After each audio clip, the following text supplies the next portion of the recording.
The medical station floated in the dark between stars, far from any planet or sun. Most people never came here. This place held the patients that other hospitals refused to treat. The dangerous ones, the dying ones, the ones everyone had given up on. Reith lay in his isolation chamber on the lowest level. His scales, once bright red like fire, had turned dull and gray. The sickness called void rot was eating him from the inside. Every breath hurt. Every movement felt like dragging mountains. He had been alone for 3 months now. The nurses walked past his door quickly. They never looked inside. Even the doctors checked his monitors from the hallway. Nobody wanted to get close to a Dracari warrior, even a dying one. His species had ruled the war fleets for 1,000 years. They were the predators that other predators feared. Sharp claws, teeth like knives, wings that could break bones with one strike. But Reith could barely lift his head anymore. The radiation sickness had stolen his strength. Soon it would steal everything else too. He stared at the empty chair beside his medical bed. Someone had placed it there when he first arrived. Maybe they thought visitors would come. Nobody did, not even his own people. In Dracari culture, dying was shameful. Warriors who got sick were cast out. They had to face death alone or they would dishonor their ancestors. Reith had accepted this. He had lived for 300 years as a soldier. He had destroyed ships and conquered worlds. He had never shown weakness. He had never asked for help. Now he would die the same way he had lived. Alone, cold, silent. The door hissed open. Reith turned his massive head, expecting another doctor who would check the machines without speaking. Instead, a small human child stood in the doorway. She barely reached the door handle. Her brown hair stuck up in messy directions. She wore a backpack covered in colorful patches. She was the smallest, most fragile thing Reith had ever seen. The child walked right up to the isolation glass. She pressed both tiny hands against it and stared at him with wide brown eyes. "Why is everyone scared of you?" Reith blinked slowly. His translator hummed in his ear, making sure he understood her words. Nobody had asked him a direct question in months. Nobody had looked at him like this, like he was a person instead of a monster. "I am Dracari," he said. His voice came out rough like gravel scraping metal. "We are made for war." The child tilted her head. "That sounds lonely." Something twisted in Reith's chest, not pain from the sickness, something different, something he had forgotten existed. "What are you doing here, small one?" he asked. "This level is forbidden." "My dad works here, he's a doctor. I got bored waiting in his office." She swung her backpack off her shoulders and sat down cross-legged on the floor. "I'm Lily. I'm 8 years old. What's your name?" "Reith." "That's a nice name." Lily unzipped her backpack and pulled out a stuffed animal that looked like it had been hugged too many times. One ear was missing. "This is Mr. Buttons. He's a rabbit. Do you have rabbits where you come from?" No, Reith watched this strange child with confusion.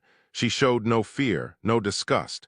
She just sat there like visiting dying aliens was the most normal thing in the world. "Why did you come here?" Lily shrugged. "I saw the empty chair through the window. Nobody should have an empty chair next to their bed. That's sad." The medical monitors beside Reith's bed began beeping differently. The numbers changed. His heart rate, which had been slow and weak for weeks, picked up slightly. The pain in his chest felt less sharp. Lily noticed the chair too. She stood up and tried the door panel. It was locked from the outside, keeping the contamination in and everyone else out. She frowned, then dragged a small stool over to the glass instead. She climbed up so she could see him better. "Are you sick?" she asked. "I am dying," Reith said. He saw no reason to lie to this child. "The doctors cannot stop it." "Oh," Lily's face became serious. She hugged Mr. Buttons tighter. "My mom died 2 years ago. She was sick too. It made my dad really sad. I was only 6, but I remember." Reith stared at this tiny human who had already faced death. She had lost someone she loved, yet here she was, talking to a stranger like they were old friends. "I am sorry for your loss." "Thank you." Lily swung her legs back and forth on the stool. "Mom used to read me stories every night before bed. Do you like stories?" I do not know, Reith admitted. Warriors do not have time for stories. Lily gasped like he had said the most shocking thing possible. Everyone needs stories. Stories are how we know we're not alone. That's what my mom said. She pulled a small book from her backpack. The cover was worn and the pages looked soft from being turned many times. I can read to you if you want. I'm pretty good at reading now. I only mess up the big words sometimes. Reith wanted to say no. He wanted to tell her to leave. He was a warrior. He did not need comfort from a child. He did not need anything. But the words that came out were different. Yes, he whispered, I would like that. Lily's face lit up with the biggest smile Reith had ever seen. She opened the book carefully, like it was made of glass. This one is my favorite.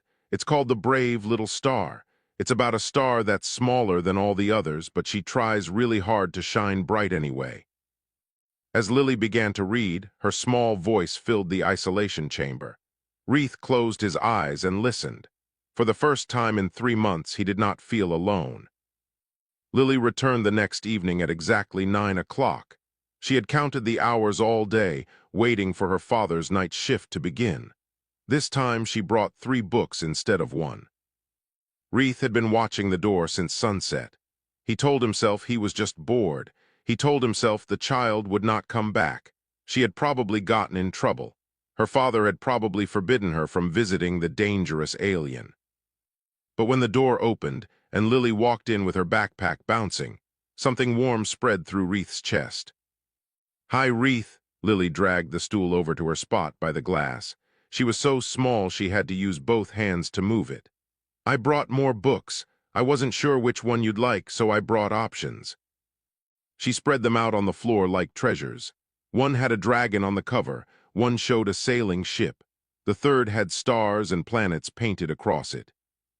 You came back, Reith said quietly. Of course I did. Lily looked confused, like the idea of not coming back had never entered her mind. I promised, remember, and my mom always said promises are super important. She picked up the book with stars. I thought maybe you'd like this one tonight. It's about a girl who builds a rocket ship out of spare parts and flies to visit other planets. She meets all kinds of aliens and makes friends with them. Reith shifted on his medical bed. The movement sent pain shooting through his body, but he ignored it. Lily, I must ask you something. Are you not afraid of me? Lily thought about this seriously. Well, you're really big, and you have big teeth, but you haven't tried to eat me or anything. You just seem lonely. Lonely isn't scary. I have done terrible things, Reith said. The words felt heavy. I have destroyed ships in battle. I have made others fear me. For 300 years I was a weapon. Were you mean to people who didn't deserve it? Lily asked. Reith paused. In all his centuries of war, he had followed the warrior code. He had never struck those who surrendered. He had never harmed civilians. He had fought soldiers, not innocents. No, I followed the rules of combat. Then you were just doing your job, Lily said simply. My dad has to do hard things sometimes too. He has to tell people bad news about being sick. It makes him sad, but it's his job. That doesn't make him a bad person. Nobody had ever given Reith permission to be more than a warrior. Nobody had ever suggested that the things he had done did not define everything he was. You are very wise for someone so small, he said. Lily giggled. My teacher says I ask too many questions. Dad says I think too much. But I think asking questions is how you learn stuff. She opened the space book and began to read. Her voice stumbled over words like velocity and asteroid, but she kept going. Sometimes she stopped to show Reith the pictures. Sometimes she made sound effects for the rocket ship. As she read, Reith noticed something strange. The constant ache in his bones felt lighter. The burning in his lungs was still there, but quieter. The medical monitors showed his vital signs stabilizing. Down the hallway, hidden in the observation room, Dr. David Chen watched the security footage. He had found it last night after Lily had sneaked away. His first instinct had been to march down there and drag his daughter to safety. But then he had seen the medical readouts. The Drakari patient's condition had improved for the first time since arriving at the station. Nothing the doctors had tried had worked. Now a child reading a picture book was doing what all their medicine could not. Dr. Chen made a decision. He would let it continue, but he would watch very carefully. Back in the isolation chamber, Lily finished the story. She closed the book and looked at Wreath with bright eyes. "Did you like it?" "Yes," Wreath said honestly. "Tell me, Lily, do you know what my people believe about death?" Lily shook her head. "We believe that warriors must die alone. If anyone comforts them, they cannot enter the eternal battle in the afterlife. They become weak spirits forever lost." Lily's face scrunched up with thought. "That sounds really mean. Everyone should have someone with them when they're scared." "I have believed this my whole life," Wreath continued. "But now I wonder if my people are wrong." "Why?" "Because you are here and I do not feel weak. I feel," Wreath searched for the right word, "stronger." Lily smiled. "Stories do that. They remind us that we're not the only ones who feel things. Even when we're alone, stories show us that someone else understood." She pulled out a small box of crayons and some paper from her backpack. "Can I ask you something now?" "Yes." "What's your home planet like? I want to draw it." Nobody had asked Wreath about his home in centuries. Warriors left their planets and never looked back. Sentiment was weakness. Nostalgia was for the soft. But Lily looked at him with such genuine interest that the words spilled out. "We have 2 suns," he began. "One rises in the east with red light. One rises in the west with gold. When they meet at midday, the sky turns purple." "Purple sky, that's so cool."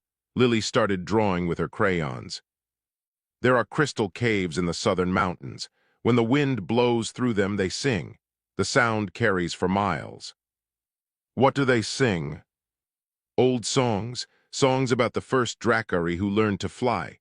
Songs about bravery and honor." Lily drew while Wreath talked. She asked questions about the plants and animals. She wanted to know about the cities and the festivals. She made him describe things he had not thought about in decades. When she held up her drawing, it was messy and childish, with purple sky and crooked mountains. But Wreath felt his eyes grow warm. "It is beautiful," he whispered. Lily pressed the drawing against the glass. "You can keep it. I'll make more tomorrow." After she left, Wreath stared at the crayon drawing. For the first time since his exile, he did not feel like just a dying warrior. He felt like a person who had a home, a history, a story worth telling. 3 weeks passed. Every night at 9 o'clock, Lily appeared with her backpack and her books. Sometimes she brought fairy tales about princesses and talking animals. Sometimes she brought adventure stories about pirates and explorers. Once she brought a book of myths from old Earth that her grandmother had given her. Wreath began to anticipate her arrival the way plants turn toward the sun. The hours between her visits felt longer than they should. He found himself thinking about which stories were his favorites and which questions he wanted to ask her. The medical staff noticed changes. The Dracari patient who had snarled and snapped at anyone who entered his chamber now stayed calm during treatments. His vital signs remained stable instead of declining. The void rot was still killing him, but slower now. Nurse Tala, a 6-armed Zentali with blue skin, brought Wreath his evening medication. She noticed the crayon drawings taped all over the isolation glass. Purple skies, crystal caves, strange flying creatures that Lily had drawn from Wreath's descriptions. "The human child did these?" Tala asked. "Yes," Wreath said. He felt protective of the drawings like they were treasures. "I have heard the other nurses talking. They say it is strange, a human child visiting you every night." Tala's multiple eyes blinked thoughtfully. "But I think it is not strange at all. Humans have a gift. They see past what someone is and look at who they might be. It is uncomfortable for the rest of us." "Why uncomfortable?" "Because it makes us question ourselves. If a human child can see worth in a dying Dracari warrior, what does that say about the rest of us who walked past your door for months?" Tala adjusted the IV line. "You are lucky to have found each other." That evening, Lily arrived with red eyes. She had been crying. She still climbed onto her stool and pulled out her book, but her hands shook. Lily, Wreath said gently, what troubles you? I got in a fight at school. Lily wiped her nose with her sleeve.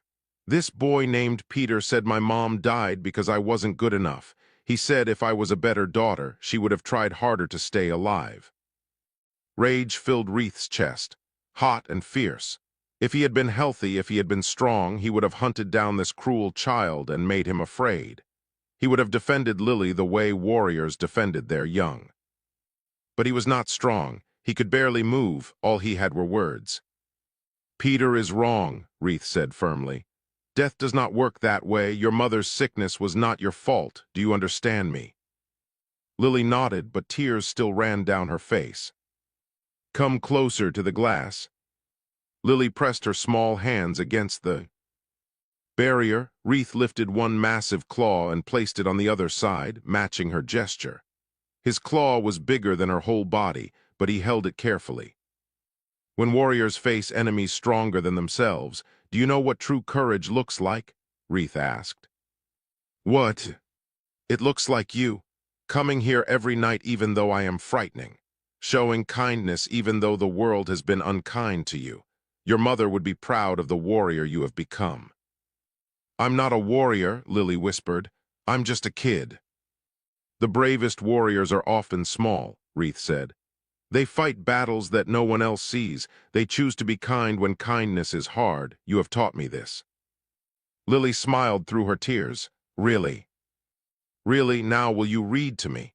I have been thinking about that story with the brave little star, the one from your first visit. Would you read it again?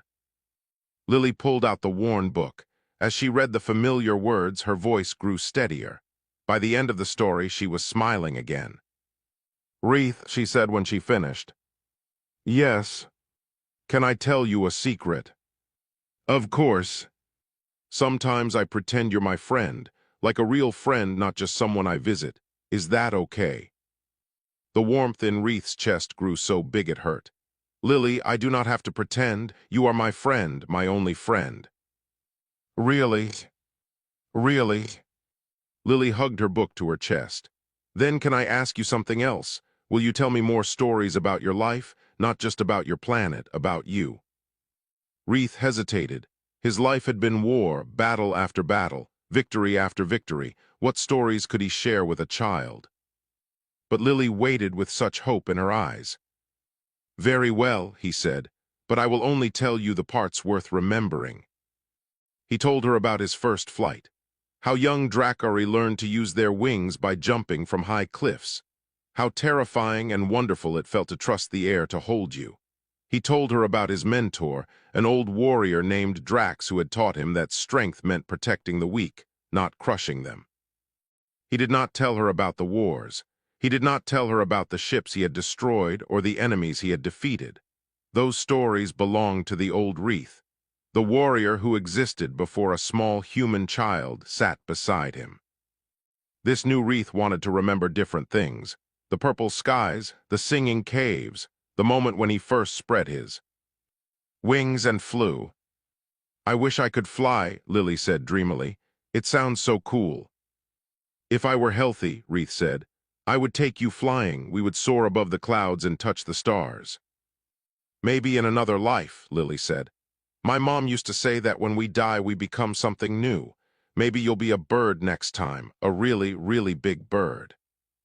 Wreath laughed. It was the first time he had laughed in 300 years. The sound came out rough and strange, but it was real. And maybe you will be a great warrior, he said, leading fleets across the galaxy. Nah, Lily said. I think I want to be a storyteller, someone who travels around and tells stories to people who need them. That is the best kind of warrior, Wreath said. Lily beamed at him. She pulled out her crayons and started a new drawing. Wreath watched her work, feeling grateful for every moment. The sickness was still there, death was still coming, but right now, in this moment, he was not alone. The Dracari warship appeared without warning.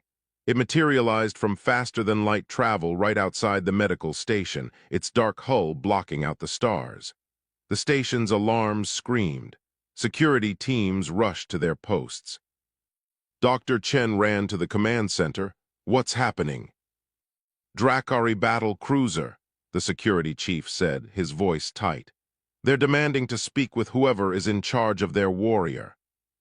Wreath, Dr. Chen felt his stomach drop. They've come for him. In the isolation chamber, Wreath heard the alarms. He knew that sound. He had heard it 1,000 times in battle. His people had arrived. Lily was reading a story about a clever rabbit who outsmarted a fox. She stopped mid-sentence. What's that noise? My people, Wreath said. The Drakari fleet has come. Are they here to take you home? Lily's face brightened. Are they going to help make you better? Wreath's heart sank. He could not tell this innocent child the truth. The Drakari did not come to heal. They came to enforce tradition. They would make sure he died alone, as warriors should. I do not know why they are here, he said carefully. The door to the isolation ward burst open. 3 Drakari warriors entered, their armor gleaming black and red. They were huge, filling the entire hallway. Their wings were folded tight against their backs. Their claws scraped the metal floor. The leader was named Sethais. Wreath recognized him. Immediately, they had fought side by side for 50 years before Wreath's sickness began. Lily stared at the massive warriors with wide eyes. She did not run, she did not scream. She just held her book tighter. Sethais spoke in the ancient Drakari language. His words came out as growls and clicks. Wreath, we have heard disturbing reports. They say a human child visits you, that you allow her to witness your weakness. She reads to me, Wreath said in the same language. That is all. That is everything, Sethais roared. You dishonor our ancestors, you dishonor the warrior code. You were supposed to die alone, clean, honorable. I am dying alone, Wreath said. There is glass between us. She cannot touch me. She cannot catch my sickness. The glass does not matter. Her presence pollutes your final days. Warriors do not need comfort. Warriors do not need stories. Warriors face death with strength. Lily could not understand their words, but she understood anger. She stood up on her stool, making herself as tall as possible, which was still not very tall. Stop yelling at him, she shouted. He's sick and you're making it worse. The 3 warriors turned to stare at her. Sethais took a step forward. Even through the translator, his voice was cold. Child, this does not concern you. Leave now. No, Lily said. She moved to stand between the warriors and the isolation glass. Her legs shook, but she did not move. He's my friend. Friends don't leave. Friends, Sethais said the word like it was poison. Wreath is not your friend. He is a weapon, a killer. He has destroyed more lives than you can count. So what? Lily shot back. People can change. Just because he did scary things before doesn't mean that's all he is now. Humans, Sethais hissed. You understand nothing of honor, nothing of tradition. You are soft, weak. You attach yourselves to anything that shows you attention. Better than being mean to people who are dying, Lily's voice cracked. What kind of tradition says you have to be lonely when you're scared? The other 2 warriors shifted uncomfortably. One of them, younger than Sethais, spoke quietly. Commander, perhaps we should. Silence, Sethais cut him off. He turned back to the isolation glass. Wreath, by the authority of the fleet command, I order you to reject this human's presence. Send her away. Die as a warrior should. Inside his chamber, Wreath stared at his old friend, at the warriors who had come so far to enforce tradition. He thought about the 300 years he had spent following orders, being the weapon everyone expected him to be. Then he thought about Lily, about her crayon drawings, about the way her voice filled the empty spaces in his dying days. He rose from his medical bed. It took all his strength. Every muscle screamed in pain.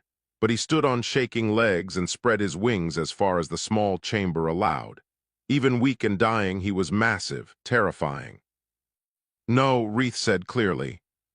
Sethais went completely still. What did you say? I said no, I will not send her away.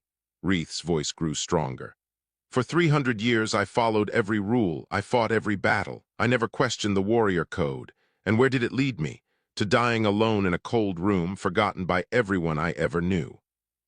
That is the way, Sethais insisted. That is your way, Wreath corrected. But I have learned something in these past weeks. Something this small human child taught me. True strength is not about facing death alone.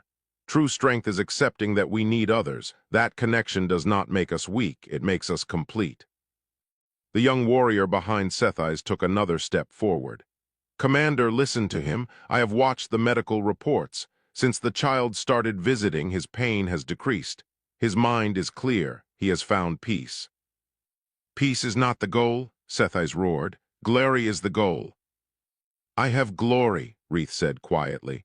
I have centuries of glory, victories that will be remembered for generations. But in all that glory, I was never happy. Not once. Not until a small human sat beside me and read stories about brave little stars. Lily looked up at Reith through the glass. Tears ran down her face, but she smiled. Sethai stared at his old friend, at the warrior who had been the pride of the fleet. You truly reject our ways. I do not reject honor, Reith said. I reject loneliness. Lily has shown me that there is more than one kind of strength. For a long moment nobody moved. Then Sethais turned sharply. You are no longer Dracari. You have chosen the path of weakness. He marched toward the door, his footsteps heavy. The other two warriors followed more slowly. The young one looked back at Lily, then at Reith, his expression troubled. After they left, Lily climbed back on her stool. Her hands were shaking. Are you going to be okay? Yes, Reith said, because you are here. 4 more weeks passed. Reith grew weaker. The void rot spread deeper into his body. Some days he could barely keep his eyes open. Other days the pain was so bad that he could not speak. But every night at 9 o'clock, Lily arrived. She sat on her stool with her books and her crayons and her endless supply of hope. The medical staff had stopped trying to hide her visits. Word had spread throughout the station about the human child who read to the dying Dracari. Other patients, isolated in their own chambers with their own terminal illnesses, began to wonder. If the terrifying warrior could accept comfort, maybe they could too. Dr. Chen checked Reith's vitals one afternoon. The numbers were bad and getting worse. He spoke honestly because Reith deserved that much. Your body is shutting down. I estimate you have 2 weeks, maybe 3 if you're lucky. Reith nodded slowly. I know, I can feel it. I can increase your pain medication, put you in a medical sleep. You wouldn't feel anything, you would just drift away peacefully. No, Reith's voice was firm despite his weakness. I want to be awake for Lily's stories. I want to be present for every moment I have left. Dr. Chen studied the massive alien warrior. She's changed you. She has saved me, Reith corrected. Not my body, that is beyond saving, but she has saved everything else that matters. That night Lily arrived with a special book. It was old and handmade, with a leather cover worn soft from use. She held it carefully like it was made of glass. This was my mom's, she said quietly. She wrote stories in it, original ones just from her imagination. I've never shown it to anyone before, not even Dad. Reith felt the weight of this gift. Lily, you do not have to. I want to, she interrupted. You told me your stories about flying in purple skies and singing caves. Now I want to share my mom's stories with you. She opened the book. The pages were filled with handwritten words and small drawings. Lily's mother had beautiful handwriting, each letter carefully formed. This first one is called The Girl Who Befriended Shadows, Lily began. Mom wrote it after her first cancer treatment. She said she was scared of the dark, so she wrote a story about someone who made friends with it instead. As Lily read, Reith listened to the words of a woman he would never meet, a mother who had faced death and chosen to leave stories behind. Stories about courage and kindness and finding light in dark places. When Lily finished the first story, she looked up. Do you think my mom would have liked you? I think, Reith said carefully, that your mother raised an extraordinary child. She must have been extraordinary herself. So yes, I believe we would have understood each other. Lily smiled, but it was a sad smile. I miss her so much. Sometimes I forget what her voice sounded like. That's the worst part. Tell me about her, Reith said. What do you remember? She laughed really loud, like embarrassingly loud in public. Dad would get all red, but she didn't care. Lily hugged the book. She made up silly songs about everything. When she did laundry, when she cooked dinner, when she drove me to school. She said life was too short not to make up songs. She was right. She used to sit on my bed every night and read to me, just like I do with you. She said stories were magic because they let us live more than one life. We could be astronauts and dragons and brave knights all before breakfast. Lily's voice wobbled. When she got really sick at the end, she couldn't read anymore, so I read to her instead. The same books she had read to me when I was little. I wanted her to know she wasn't alone. Did it help? Reith asked gently. I think so. She would close her eyes and smile. Sometimes she would squeeze my hand. Lily wiped her eyes. The last thing she said to me was, "Keep telling stories, my little star. The world needs them." And you have honored her wish, Reith said. You have brought stories to someone who desperately needed them. Your mother would be very proud. You really think so? I know so. Lily read 3 more stories from her mother's book. Each one was different. A tale about a lonely moon who learned to shine. A story about a garden that grew in impossible places. A fable about a bird who sang songs that healed wounds. As she read, other staff members gathered in the hallway outside the isolation ward. They could hear Lily's voice through the speakers. Nurse Tala stood with tears running down her blue face. Dr. Chen leaned against the wall, remembering his wife's voice reading those same stories. Even some of the other patients, those strong enough to move, made their way to the hallway. A Zentali merchant dying of old age, a human. Soldier with radiation poisoning. A Kelthri pilot who had survived a ship crash but not without terrible injuries. They all listened to the small girl, read her mother's stories to the dying warrior. When Lily finished, she closed the book carefully. Reith, can I tell you something? Always. I know you're getting sicker, I can see it. You move slower now, you sleep more during the day. Her voice was steady, but her eyes were wet. I know you're going to die soon. Reith wanted to lie to comfort her, but Lily deserved the truth. Yes.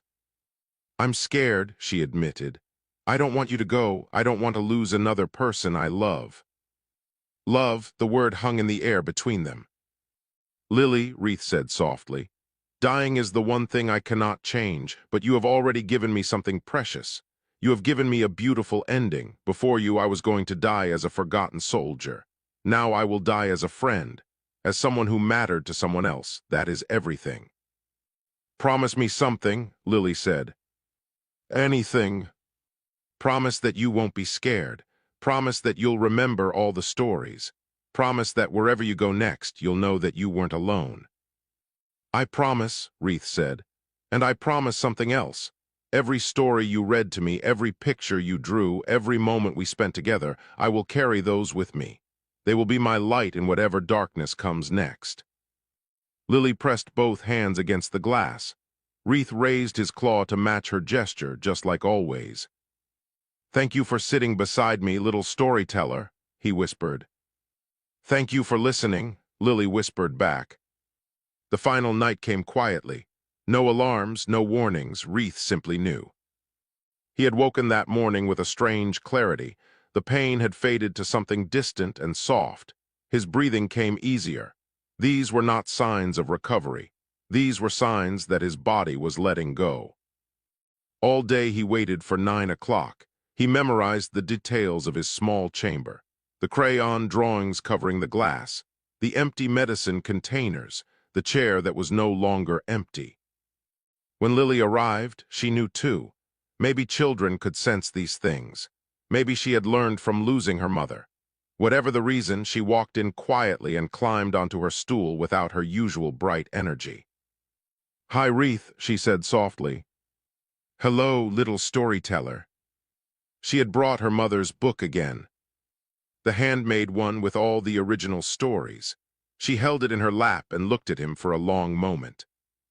This is the last story, isn't it? She asked. Yes. Lily nodded. She did not cry, not yet. She sat up straight and opened the book to a page near the very end. This one is the last story my mom wrote. She finished it the week before she died.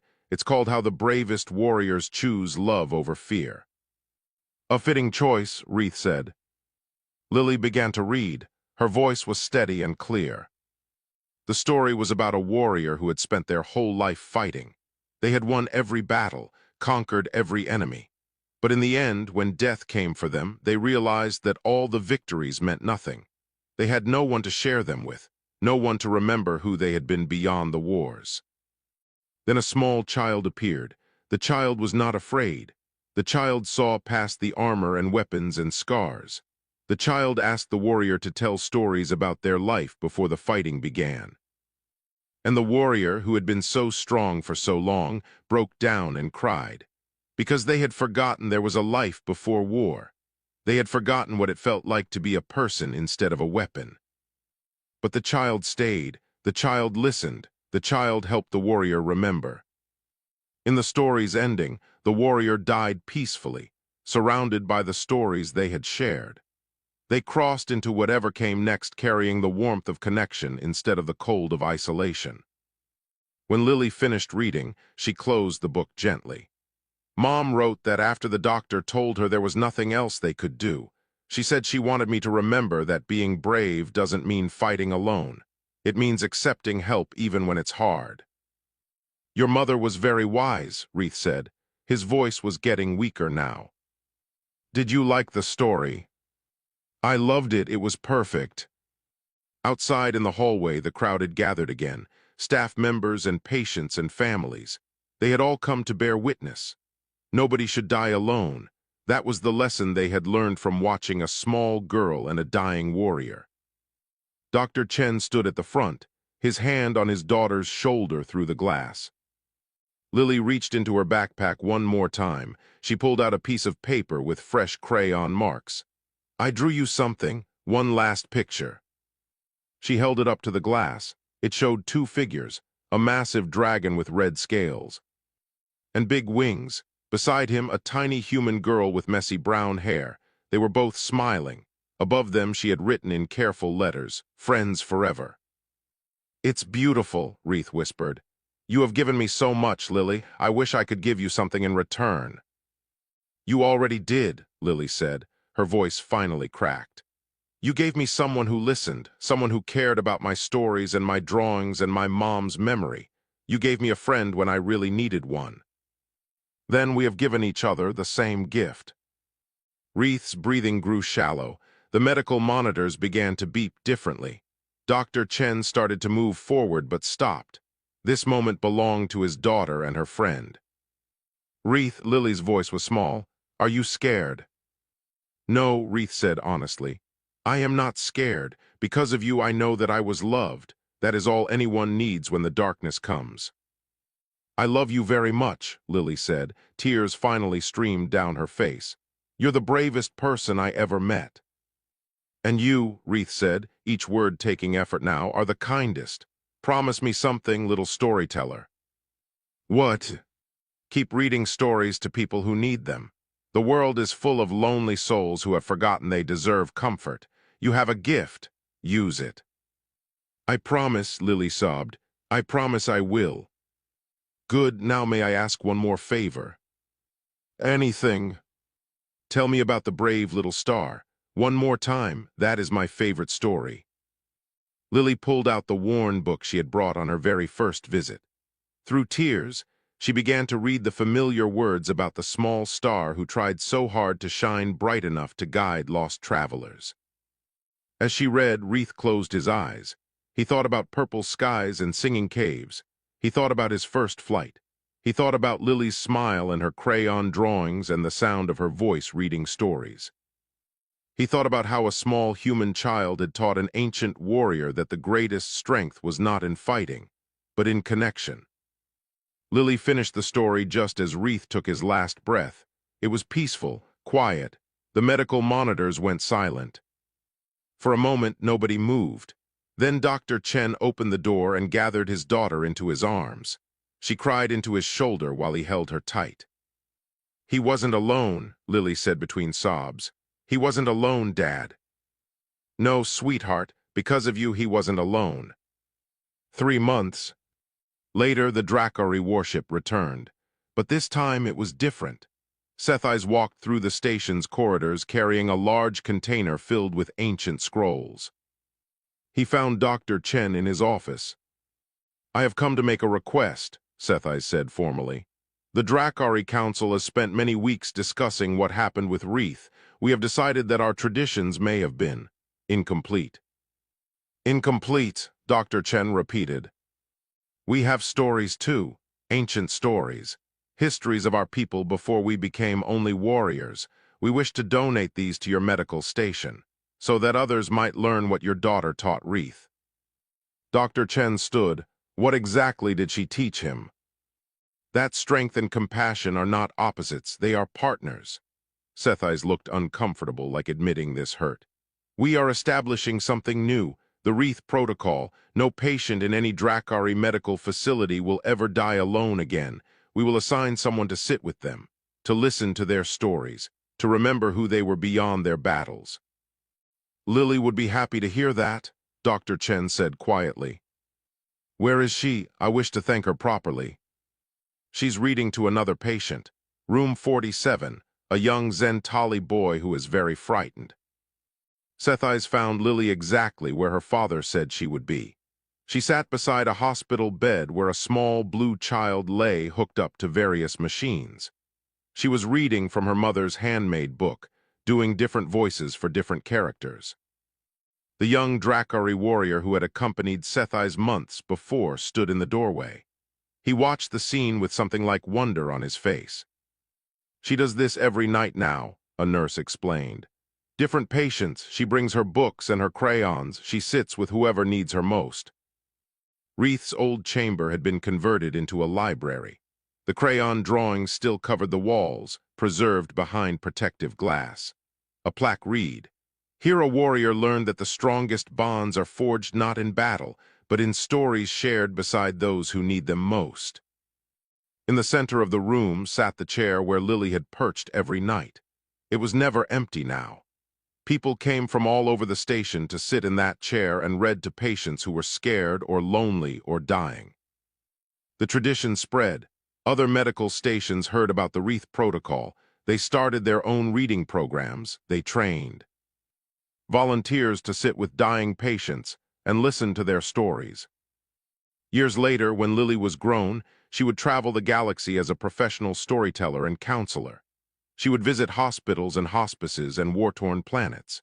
She would teach others the lessons a dying dragon had taught her, that everyone deserves comfort, that stories connect us all, and that the bravest thing anyone can do is stay beside someone when they are afraid. But every year on the anniversary of Wreath's death, she would return to that medical station. She would sit in that special chair in the library. She would open her mother's handmade book.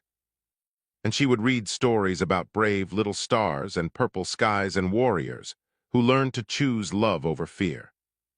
The galaxy was a little less lonely because an 8-year-old girl had decided that no one should die alone, not even a fearsome dragon warrior who everyone else had forgotten.